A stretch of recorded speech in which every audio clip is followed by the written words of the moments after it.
Бұл күнде ер жетіп, бой жетіп қалған ұл-қыздарым, бір күндері аналары қаншама адамның өмірін ойран еткенін қайдан білсін. Менің өкіріп жылағанымды көріп, жаныма жүгіріп келіп, «Мама, не болды? Мама, ауырып қалдыңыз ба?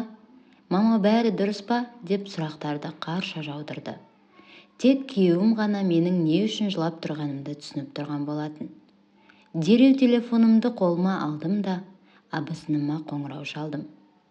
Сол бұрынғысынша «Алло» деген үн шыққан жоқ.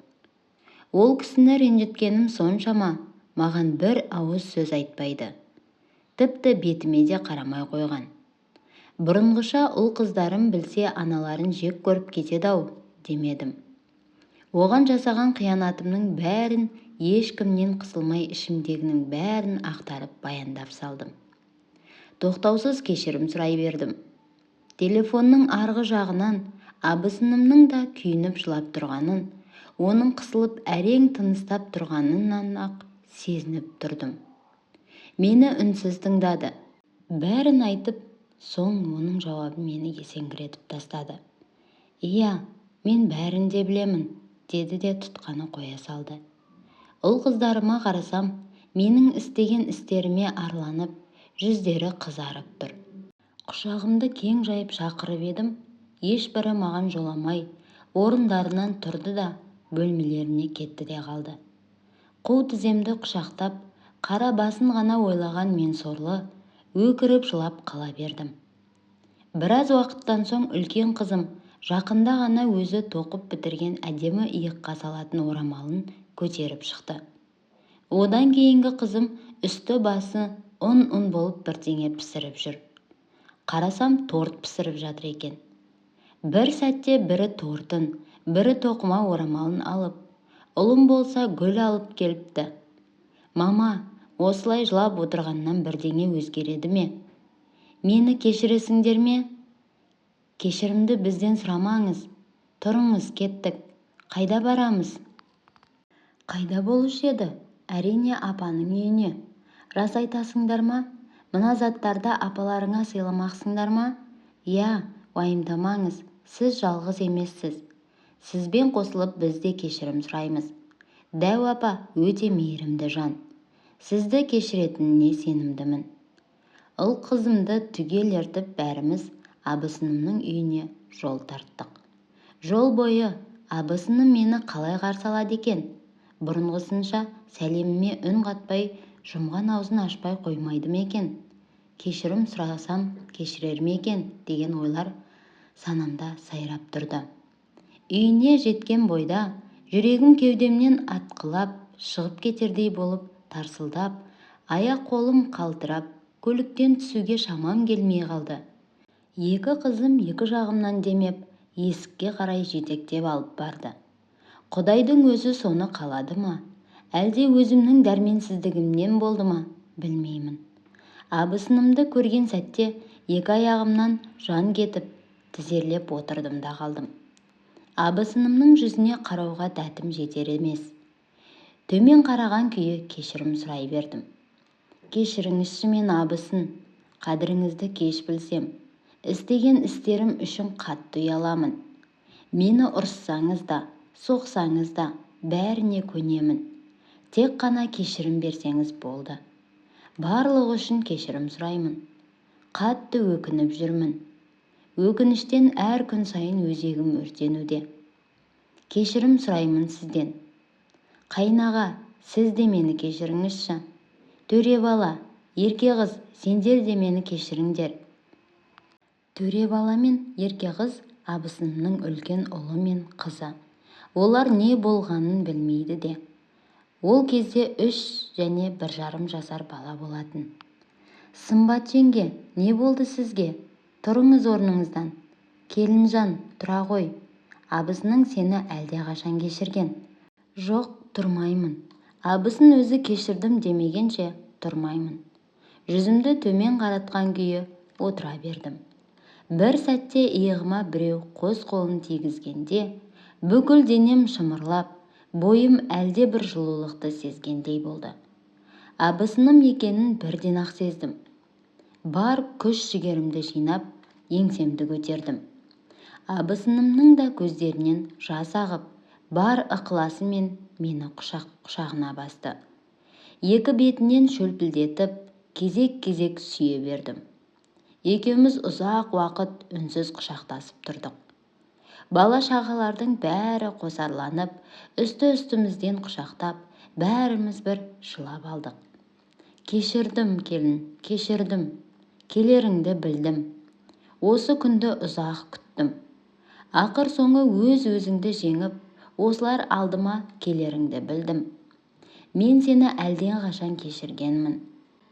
Тек өзіңнің көкіректігіңді, менмендігіңді жеңіп, ақылың мен ерік күшің сені бұл менмендіктен арылуын күттім. Алла тағаланың өзі пендесінің қателігіне кешірім бергенде, мен қалай кешірмеймін, кештім. Сіздің даусыңызды, маған қарай бет бұрып сөйлегеніңізді, шай үстінде әңгімелескенімізді, қалай сағынғанымызды білсеңіз ғой.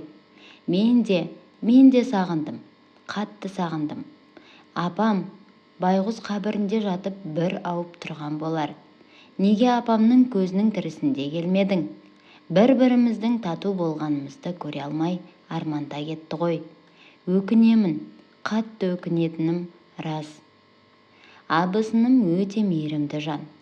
Өзінде барын өзгелерден аямайтын жанашыр кісі. Әттең, осыны кезінде ұғынсам ғой. Біздің келерімізді біліп, сүрленген етін, қазы-қартасын асып дайындап қойыпты. Екеулесіп жүріп қамырды салып, ұл-қыздарымызбен бірге шүйірік келсе, отырып мәз-мейрам болып тамақтандық. Мен сол үйде қалып, абысын екеуміз түні бойы әңгіме-дүкен құрып, қаншама шәйнек шай ішіп тастаппыз. Ал енді өзімнің жасаған иттік әрекетімді баяндап берейін. Мүмкін мен секілді іші тар, көре алмаушылық көзін байлап тастаған адамдар оқып тәубесіне келер. Алғаш келін болып түскенімде, енем мен күйеуімнен бұрын абысыным қатты қуанып, мәз-мейрам болып жүрді. Екі періштенің анасы болып, тәжірибе жинап қалған абысыным үнемі ақыл кеңесін айтып, менің жанымнан бір елі ажырамайтын. Қолымнан түк келмейтін. Тек сыртта жүріп, оқу оқып, көше кезіп жүре берген маған келін болып тамақ істеп, қамыр жаю қиынға соқты. Ал абысынымның қолынан келмейтіні жоқ. Тамақтары өте дәмді, қамыры қағаздай теп-тегіс. Істеген ісінен бір мін таппайсың. Ұл қызының тәрбиесіне көңіл бөліп те, тазалықтарына назар аударып та үлгереді. Енем байғұс үнемі қызым, қызым деп отыратын. Қайнағам болса, келіншегіне дауыс көтеріп сөйлеген емес. Өтірік емес, мен абысыныма қызғана қарайтынмын. Өйткені мен ол секілді бола алмадым. Ол секілді ас әзірлеп, дастарханды жайната алмадым. Ол жоқта үйге келген 4 қонақты күте алмадым. Ұйқыны жақсы көріп, таңертең түсте ұйықтап қалып жүрдім. Үйдің тірлігін жарытып істемей жүрсем де, басқасына үлгере алмадым.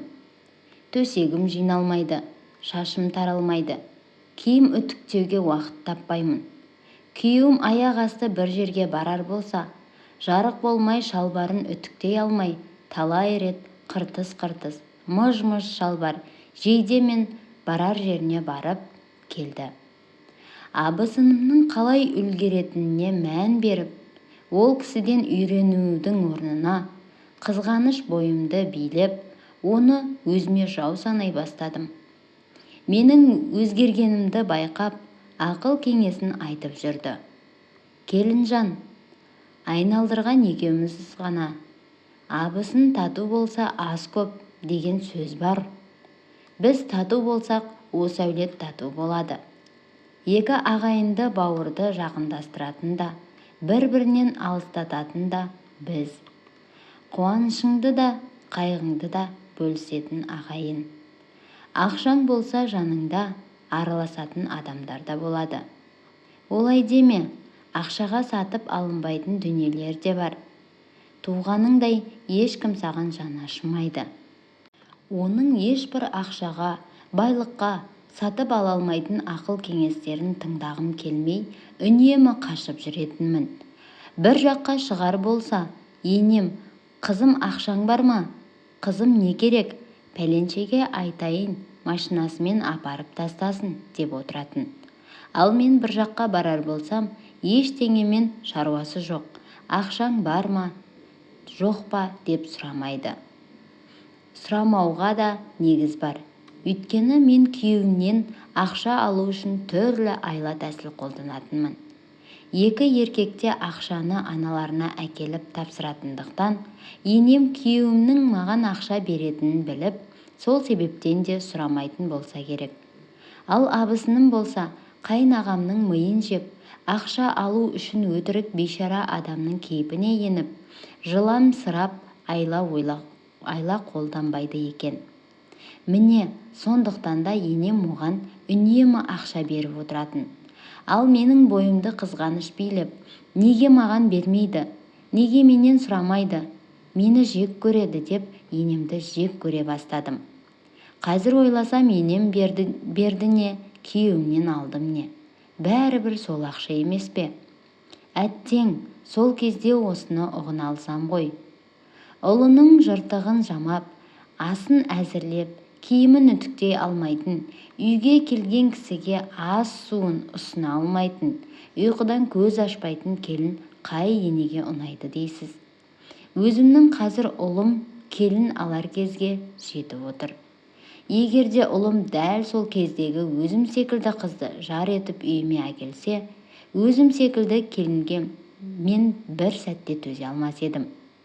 Сол кезде менің мінезіме үйге келген кісілер де, енем де абысынымды мақтап отыратындықтан бойымды қызғаныш билеп алды.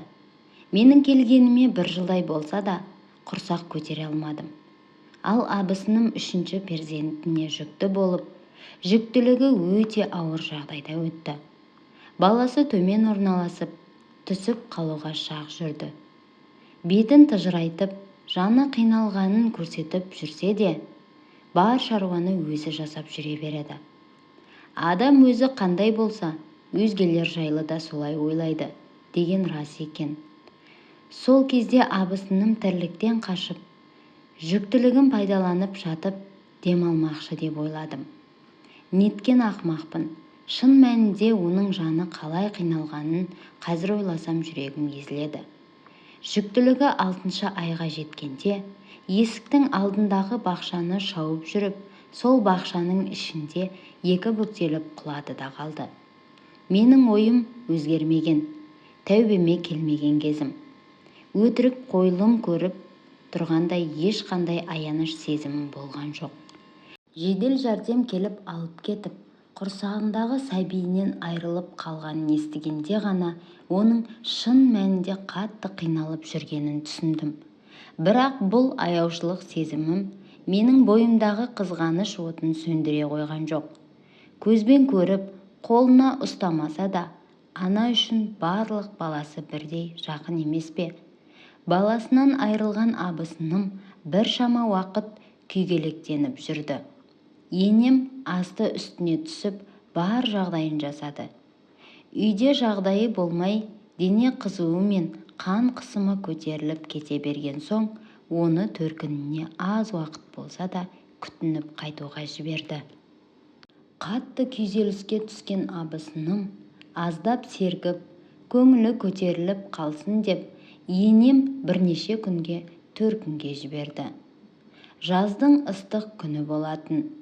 Енем қайынағамның темір кесетін болгаркасын алып, жуан ағаштарды майдаламақ болған ғой. Болгарканы қосып қалған кезде, әлгі ортасындағы дөңгелек арасы шыр айналып ұшып шығып, енемнің оң қолының білегін осып өтіп кетті. Ойбайлаған дауысты естіп, сыртқа атып шықсам, үсті басы қанға малынып отыр екен. Сүйегі көрініп тұрғанын көріп, денем түршігіп кетті. Жедел жәрдем келіп ауруханаға алып кетті. Жарақатын таңып, қолын тіктіріп қайта келді. Араға 2 күн салып күйеуім 3 қорап қызанақ алып келді. Біреулер жұмыс ақысының орнына берген екен. Әлгі қызанақтарды банкаға жап деді. Мен ондай жұмысты өмірімде жасап көрмегенмін. Беттей алмай жүргенімде бір күн тұрып былжырап босаған қызанақтарға шыбын-шіркей үймелей бастады. Оны көріп жиіркеніп мүлдем жолағым келмеді. Ол кезде ысырап, обал не екенін білмеймін. Содан түсте ұйқы қысып, бөлмеме кіріп ұйықтап қалыппын. Бір кезде көзімді ашсам, абысыным келіп, «Тұр, абысын, келдіңіз ба? Қалайсыз? Ұялмайсың ба? Не жатыс мынау? Ана жақта қолы кесіліп, үзіліп түсіп қалайын деп, әрең жүрсе де апам от жағып, банка жабайын деп жүр. Сенің жатысың мынау. Жаппай-ақ қойсын». Ол кезде тәкаппарлық бойымды билеп тұрған кез. Ешкім оған істе деген жоқ қой. Сен істемеген соң өзі істемегенде қайтсын. Соншама қызанақты ірітіп, қоқысқа тастау керек пе? Жап-жас адам ғой. Қимылдағаны өзіне пайдалы. Істесе ертең өзі де жейді ғой. Ал сонда сен жемейсің ба? Айтып тұрған сөзін қарашы. Бол, шық далаға. Екеуміз жабамыз. Шықпаймын, қайтесің ал. Осы күнге дейін мен саған үндемей істеген ісіңнің бәріне көз жұма қарадым. Мені сыйламасаң сыйлама, бірақ апамды сыйламағаныңа үнсіз төзе алмаймын. Қайным келсе, осы күнге дейінгінің бәрін баяндап, сенің сазайыңды тарттырам. Абысыным ашулана шығып кетті. Не істерімді білмедім. Күйеуімнің үйге келер уақыты жақын қалыпты. Қатты уайымға салынғандікі ма, әлде тамақ жей сала жатып қалғанымдікі ме, әйтеуір жүрегім айнып, құсқым келе бастады. Күйеуім міне дегенше келіп қалады. Дереу пакет алып, пакетке құса бастадым. Бұл ой басыма қайдан сап ете қалғанын білмеймін. Өзімді күйеуіме жүкті етіп көрсеткім келді. Сондағы мақсатым ұрыс естімеу үшін еді. Бірақ әп сәтте белім ауырып, жаным қинала бастады. Етеккірім келетін уақыты да болып қалған болатын. Ер адамдар оқыса ұят екенін білемін, бірақ толық жазуға міндеттімін. Ауырғанына шыдай алмай, 2 бүктеліп жаттым да қалдым. Ауруды басатын дәрі ішіп едім, тағы да ұйықтап кетіппін. Бір кезде оянсам, күн батып қалыпты. 2 сауылатын сиыр бар. Нан, тамақ істеу керек. Оған қоса банка жауып, абысыным мен енем әбіршіп жатыр екен. Содан не керек, абысыным қайта бөлмеме кіріп келді. Банка жаппасаң да, тым құрыса тамақ істесең қайтеді. Өзің де ішесің ғой сол тамақтан. Ауырып жатырмын. 1 апта бұрын бала туған. Қолын болгарка кесіп кеткен. Апам екеумізден жамансың-ау. Мына жалқаулығың сенің төбіңе жетіп тынады. Расымен ауырып тұрмын, сенбесең өзің біл. Сені сендіруге міндетті емеспін. Ал сосын айта кетейін, маған енемнің орнына ене болмай-ақ қойшы. Енем әлі тірі, өлген жоқ. Ол кісі тұрғанда маған ұрсатын сен кім едің соншама? Апамның жуас болғанына қуан. Әйтпесе сендей келінді басқа ене үйінде бір сәтте ұстамас еді. Абысыным осылай деді де шығып кетті. Артынша күйеуім кіріп келді. Екеуміздің айқайласып жатқанымызды естіп қойған секілді. Абысын, білемін, балаңыз түсіп қалды. Бірақ оған мен кінәлі емеспін ғой. Сіздің балаңыз түсіп қалса, менікі де түсіп қалу керек пе еді? Дегеніңізге жеттіңіз бе? Қалағаныңыз осы ма еді? Не деп тұрсың? Мен сенің жүкті екеніңді қазір ғана білдім емес пе? Жаңа ғана бөлмеме кіріп, банка жап деп ұрысқан сіз емес пе?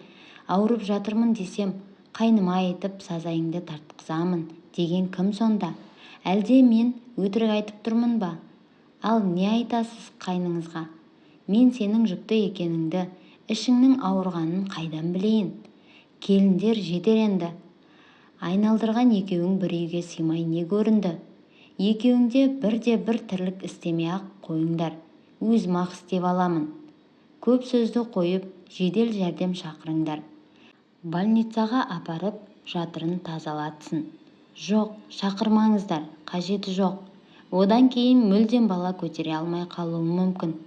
Бармаймын ешқайда. Больницаға барсам өтірігім ашылып қалуынан қорқып, бармау үшін сан түрлі сылтау айттым.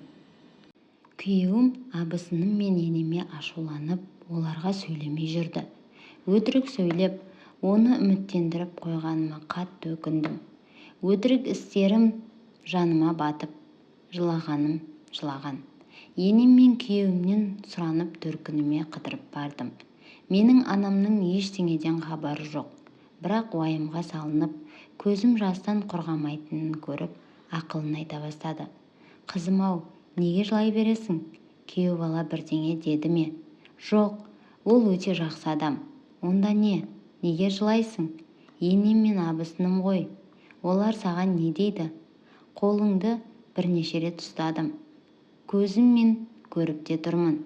Күндіз-түні тыным таппайтын пысық келіннің қолы мұншалықты жұмсақ мамық бола қоймас. Соған қарағанда ауырдың астымен, жеңілдің үстімен тірліктен қашып жүрген жоқсың ба? Жоқ, мен бәрін де істеймін. Олай болса олар саған неге тиіседі екен? Енем мені емес абысынымды жақсы көреді.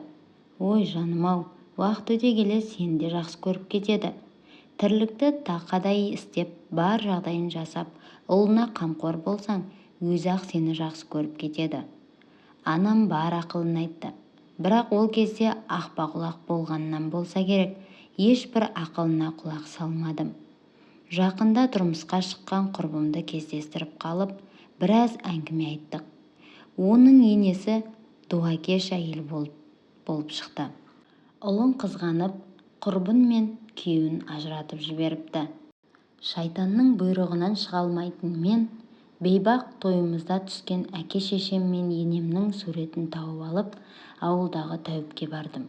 Ол кісі енемді абысыным дуалап, өз дегенмен жүретін етіп алғанын айтты. Ал маған қайтарма дуа жасап беремін деді. Енемді абысыныма қарсы тұратындай етіп дуа жасаттым. Бір қалтаға түйілген құмға дем салып, оны енеңнің бөлмесіне себесін деп қолыма ұстатты. Айтқанын екі етпей, енемнің бөлмесіне білдірмей сеуіп тастадым. Бірақ еш өзгеріс бола қойған жоқ. Өтірік айтып үйден шығып, талай бақсы балгерге барып, енем мен абысынымның суреттерін көрсетіп, сырттарынан дуа жасаттым. Жасатқан дуа әсер етіп, екеуі болмашыға келіспей, ұрыс-жанжал көбейіп, екеуі қырылып қалды. Тіпті абысыным екі баласымен төркінге кетіп те қалды. Бірақ қайынағам барып қайта алып келді. Бірнеше айдың ішінде қаншама жылдық сыйласып келе жатқан ене мен келін бір-бірін түтіп жей бастады. Ақыр соңы енем оларды үйден қуып жіберді. Қайынағам мен абысыным пәтер жалдап тұра бастады. Әбден дуа жасатқан енем алжып, есін жоғалтып қалды. Мен қараусыз қалдырған соң, абысыным келіп өзімен бірге алып кетті. Енем үйден қуғаннан кейін абысыным маған мүлдем сөйлемей қойды. Жұмған аузын ашпайды. Бір жылдай ешкімді танымай, алжып төсекте жатып, енем қаза болды. Өз үйінен шығармай, жалдамалы пәтерден жаназасын шығарды. Өзімді кінәлаудың орнына, мені жақсы көрмей, шетке сырып қойған өздері кінәлі деп үнемі өзімді ақтап жүрдім. Жаным қиналғаны рас. Екеуінен де құтылған мен сорлы, өзімді жеңіс иесі санап, бақытты болып жүрдім. Әй дейтін бір әже жоқ, қой дейтін бір қожа жоқ. Теледидарды қосып қойып, түрік, кәрістің киноларын көріп жатқаныма мәзбін. Күйеуім келер уақыт жақындағанда жүгіріп жүріп үй жинаймын, ас әзірлеймін. Тек көзге көрінетін жерлерді ғана жинап, көрінбейтін жерлерге керексіз заттың бәрін тығып тастаймын. Тамағым дәмсіз, наным қатып қалған, күйеуім ашуланып боқтап-боқтап алады. Екі сөзінің бірінде анам мен абысыным сені жақтырмайтындай бар екен. әттең-ай деп басын шайқап қалатын. Ағасының алдына талай рет барды жалынып, бірақ олар қайта келмеді. Тамақ әзірлемей дүкеннен дайын затты сатып алып жей беремін. Қарызға ала беріп, күйеуімнің бар тапқанын қарызға төлеп, ақшадан қинала бастадық. Солай жүргенде аяғым ауырлады. Жеріктігім ұстап, дүкеннен 2 есе қарызға баттым.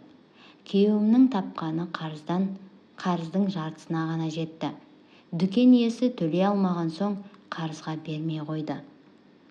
Үйде бар соңғы картоп пен пияздан дәмсіз етіп ас әзірлеп күйеуіме бердім.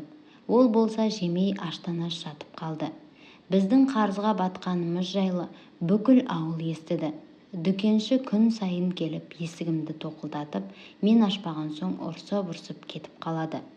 Тіземді құшақтап жылаймын да отырамын. Жұмыс іздеп жұмысқа шықтым. Өз енем мен абысынымның арасында болған жанжалға жұрт мені кінәлап, менімен ешкім араласпай қойған. Нашар мінезімнің кесірінен ешбір жұмысты алып кете алмадым. Дүкен иесінің әбден ашуымен есігімді қаққанына құлағым үйреніп қалса керек. Бір емес бір аптадай бұл дауыс шықпай, құлағым тыныштыққа үйренісе алмай жүрдім. Ақыр соңы шыдамым таусылып дүкенге бардым. Барсам, қолында қос-қос пакеті бар. Дүкен иесі мені шақыртпақ болып тұрған екен. Мә, мыналарды ал. Бұл не? Не болушы еді? Әрине азық-түлік. Ана байыңа обал, аш қалып бір жерде құлап өлер. Маған қарызға ештеңе бермей қойған едіңіз ғой. Бұл қалай болғаны? Енді қарызың жоқ. Қарызыңды да, мына заттардың да ақшасын да біреу төлеп қойды. Рас айтасыз ба? Ол кім екен? Оны қайтесің? Үйіңе бар да тамағыңды істе. Күйеуің айлық алатын күнге дейін мыналарды үнемдеп жеткіз. Жарайды, көп рахмет. Жүгіре үйіме барып, ас әзірлеп, дастархан жайып, күйеуімнің келгенін күтіп отырдым. Таңданысын жасыра алмады. Азық-түлікті қайдан алдың? Білмеймін. Біреу қарызымызбен қоса азық-түліктің де ақшасын төлеп кетіпті. Біреу дейсің бе? Сен үшін олар жай ғана біреу болғаны ма? Бәсе, сол үшін де олармен басың сыйыса алмаған екен ғой. Жай ғана біреу ретінде емес, өз туған ағаң мен жеңгеңдей көргенінде бәлкім қазір бұлай жүрмес пе едік. Олар өзі пәтер жалдап жүріп, біздің 100 000 теңгемізді төлейді дейсің бе? Олар емес шығар. Олардан басқа менің туысым бар ма? Осыншалықты ақымақ әйелді маған жар етіп қосатындай қандай күнәм бар екен? Сені жолықтырған күнге қарғыс атсын. Жемеймін, қаласаң өзің жей бер. Тамағыңнан өтсе егер. Бұл сөздер жаныма қатты батты. Бірақ тәубеме келтіре қойған жоқ. Ұялмай, арланбай қарнымды тойдырып алдым. Бірінші күні жемегенмен кейін жей бастады. Ол айлық алғанша азық-түлік жетіп, айлық алған күні тағы да келесі айға жететіндей етіп азық-түлік алып қойдым. Қалған ақшаны газ, жарыққа төлеп, ол жақтағы қарыздарымыздан да құтылдым. Жүктіліктің 6-шы айында қатты ауырып балам түсіп қалардай болып жүрдім. Сол кезде не бары 7 жасар абысынымның қызы Еркеназ келіп үйімді сыпырып, шаңын сүртіп, ыдысымды жуып беріп кететін. Тағы да құр қол келмейді ғой. Абысыным нан жауып, бауырсақ, самсасын пісіріп, айран, сүт, ет беріп жібереді. Сол кезде өздері жер үй алып, үй тұрғызып жүрген. Сонда да қолдарынан келгенін аяған жоқ. Тұңғыш қызымды босанып, перзентханада жатқанымда қасымдағы келіншектерге туыстары ыстық тамақ, анау-мынау алып келіп жатқанын көріп, ішім ашып, қызғаныштан өзегім өртенетін. Мені күйеуімнен басқа ешкім іздеп келмейді. Бір сәтте санитарка апай тегімді атап, тола-тола 2 пакет тастап кетті. 2 литрлік банка тола майлы қайнатпа сорпа, май, пәтір, сүт, айран, тағы да басқасы бар. Одан бөлек өзі тоқыған қызыма шұлық, киім-кешек бәрін әкеліпті. Абысыным келгенін бірден ұқтым. Үйге шықсақ, Үйдің іші тап-таза. Қызыма арнайы көрпеше тігіп, жаялықтарын төсеп, адыраспан түтетіп, ыстық шай тамақ дайындап өзі кетіп қалыпты. Сол кезде алтындай қымбат адамның бағасын білмей, қадіріне жете алмаған өзімді өзім жек көріп кеттім.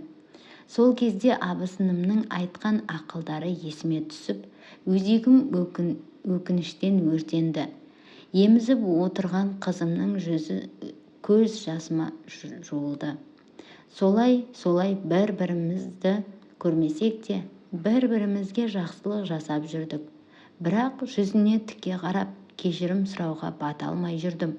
Шыны керек, кешірмеймін, сені көргім келмейді деп айтатыма деп қорықтым. Солай қаншама жыл алыстан сыйласып жүрдік. Оның балалары мен біздің балалар бір-біріне өте бауырмал болды.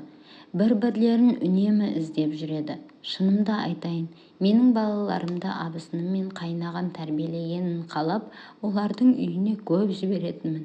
Өйткені менің тәрбиемді алған қызым ертеңгі күні мен секілді опық жеп қалама деп қорықтым. Ана болып қызыма ақыл айтқан адам емеспін. Тек абысынымның ақылын тыңдап, тәрбиесін алған ұл қызым солай секілді саналы, иманды болып өссін. Бүкіл жасаған иттігім көз алдымнан өте берді. Бар күш-жігерімді жинап кешірім сұрадым. Басында жаздым ғой, сол сәтте абысыным, мен бәрін білемін деп айтты дедім ғой. Соны кейін айтып берді. Бір құрбысы мен барған балгерге барып, менің қолымдағы абысыным мен енемнің суретін көріп, абысыныма дуа жасатып жүргенімді айтыпты. Соны біле тұра, маған жақсылық жасап жүрген абысыныма алғыс айтамын. Қазір маған кешірім берген. Екеуміз құрбыдай болып жүрміз. Сіздерге айтарым, жас келіндер, енелер бір-бірлеріңді сыйлаңдар, тату-тәтті болыңдар. Адамдардың бәрі менің абысыным секілді кешіре алмауы да мүмкін. Сол үшін де қателікке ұрынбаңдар. Құрметті менің тыңдармандарым, егер менің әңгімелерім сіздерге ұнаған болса, міндетті түрде мені қолдап, арнама тіркеліп, лайк басып, комментария қалдыруды ұмытпаңыздар. Рахмет.